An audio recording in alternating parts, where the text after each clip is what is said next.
Recently, in the Arabic world, a new word is introduced for homosexuality, which is مثلية, which means alike or same. But all my life I knew the word شذوذ, which means being odd or abnormal.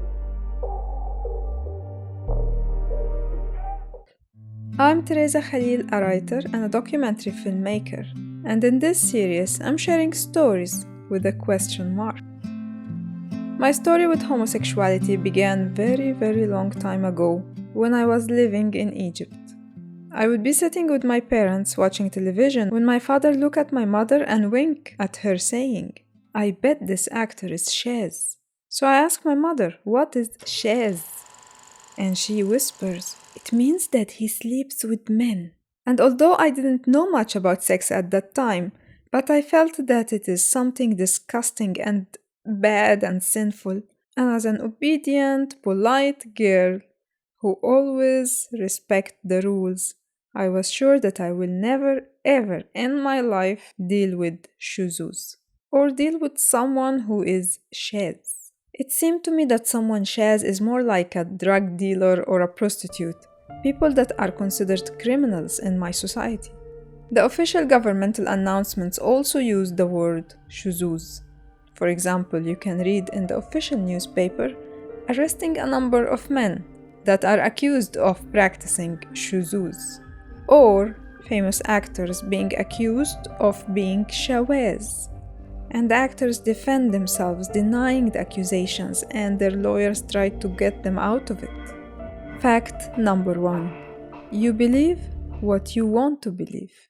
This is not one of my quotes which I share on Instagram, but it is a research that was done by a research institution owned by Dr. Oz, if you know him, and they discovered or concluded that people tend to believe what they want to believe.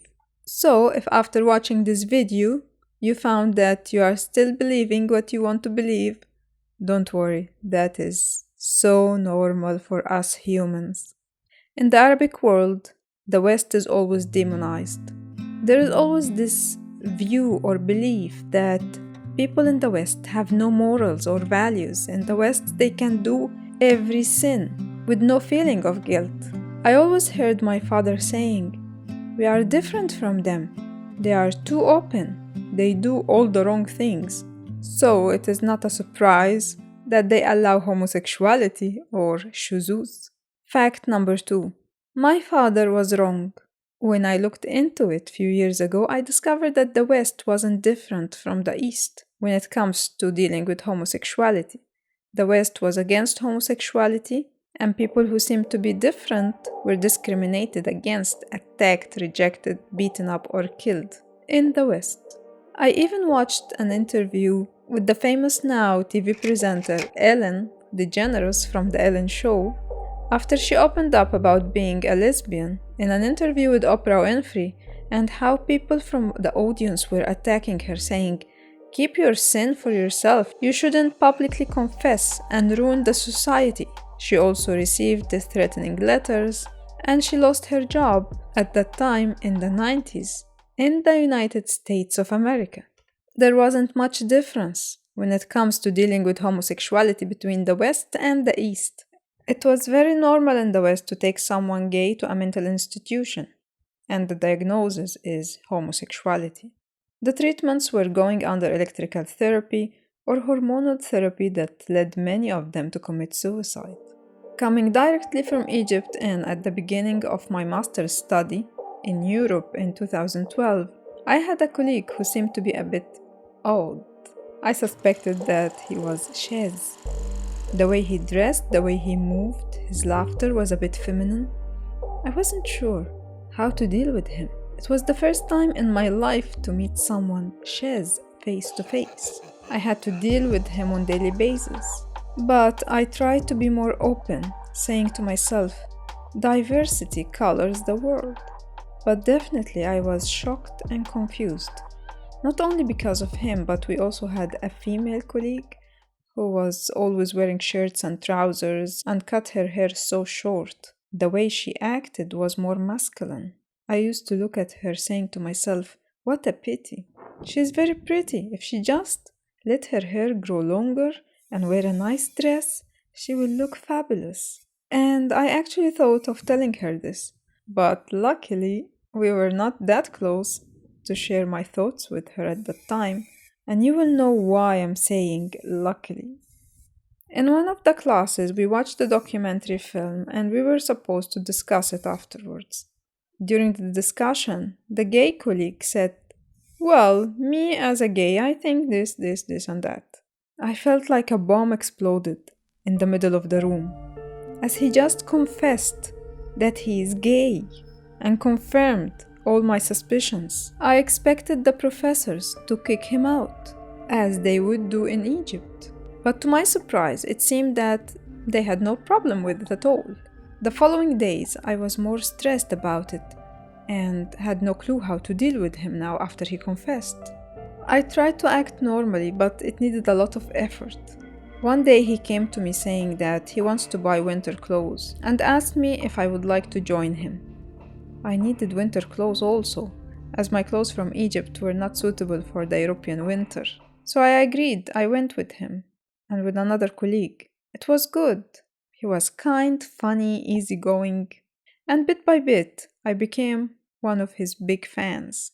As the days passed, I discovered that he's super creative, very talented, and his movies and documentaries always stood out.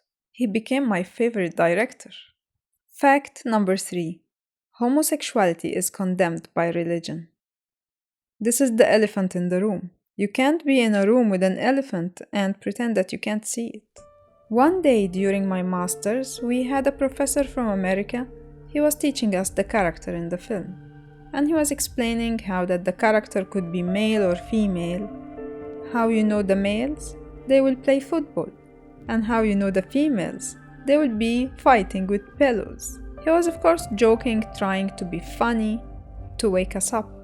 But our colleague, who was always wearing shirts and trousers, and who turned out to be a gay or a lesbian, she got so upset. She left the class. Not only that, but she sent an angry email to all the students, professors, and supervisors from the European Union, stating that she is very ashamed of having such a professor teaching her, as he is ignorant and he doesn't know that humans are not only males and females, and saying that females fight with pillows is a description coming from discrimination against women. Plus, football is not only for males, and actually she was a football player. And she said that as a lesbian she doesn't accept what happened.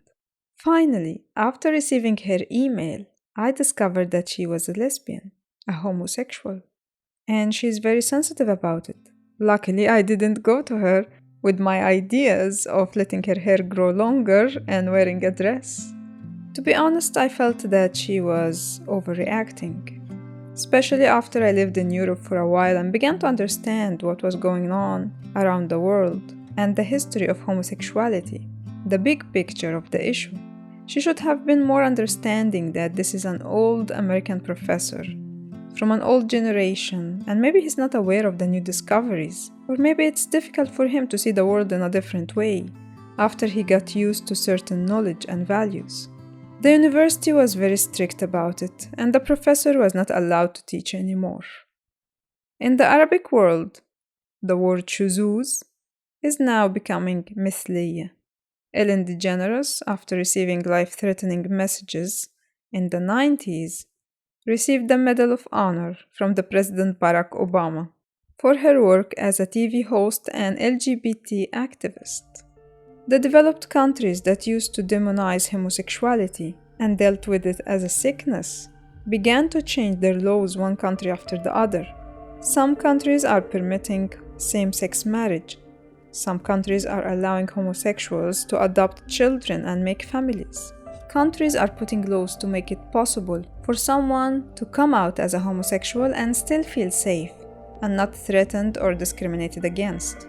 I was in Croatia in 2015 when they asked the people as a democratic country if they approve a law to permit same-sex marriage, and more than 70% rejected the idea.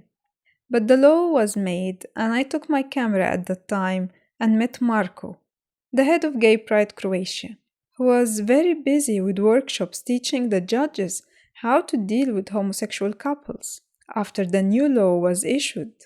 You can find the link to the episode in the description box, and all the questions I asked him, which I couldn't ask to my colleagues. So what is going on in the world? Well, it is simple. It has been discovered that homosexuality is a normal and natural variation in human sexuality. The discovery was shocking to the world, and you can see its consequences in many countries. Laws are being changed in the West, and new laws are being implemented. LGBT organizations have a lot of work to do, while in the Arabic world, the word shuzuz is being replaced with the word mithliya, which is more of a like or same, a softer word than being odd or abnormal. You can also find some public figures daring to say that they have homosexual friends and they are free to do what they want as long as it is not harmful to others. Words that would have never been spoken before in public in the Arabic world. Change doesn't happen suddenly, it takes time. Okay, but what about religion? And where does it stand from those new discoveries? I'm not a priest or a sheikh or imam to say what is allowed and what is not, what is haram and what is halal, or to give fatwa. But I observe the world. History-wise, this is not the first time a new discovery contradicts with a religious fact. The round globe, the earth not being the center of the universe, was once a discovery that caused many people to lose their positions or even their lives. And now you can easily find a religious person who believes that the earth is round and it rotates around the sun. No contradiction anymore. If I don't want to go so much back in history, something that I witnessed myself in the 90s was female circumcision, which was blessed by religion, turned out to be harmful and dangerous for any female. And I witnessed the change in Egypt in the 90s by criminalizing the act by law, putting out many campaigns to educate people about the new discoveries, and part of those campaigns included a new interpretation of religion verses that supported female circumcision before. Geography-wise, I see now around the world religious men and women who don't see any contradiction between their sexual orientation and their faith. Not only that, but they have now interpretations of their holy books that blesses who they are despite of their sexuality. Gay pride is still in action and there is still resistance, especially from the old generation. My friend, who just celebrated her 83 years old, she was born, raised and lived in Belgium all her life. She told me that she can never accept homosexuality. The cameraman of my documentary Love Surfing, which documents my love surfing or finding love online journey, I discovered that he was gay.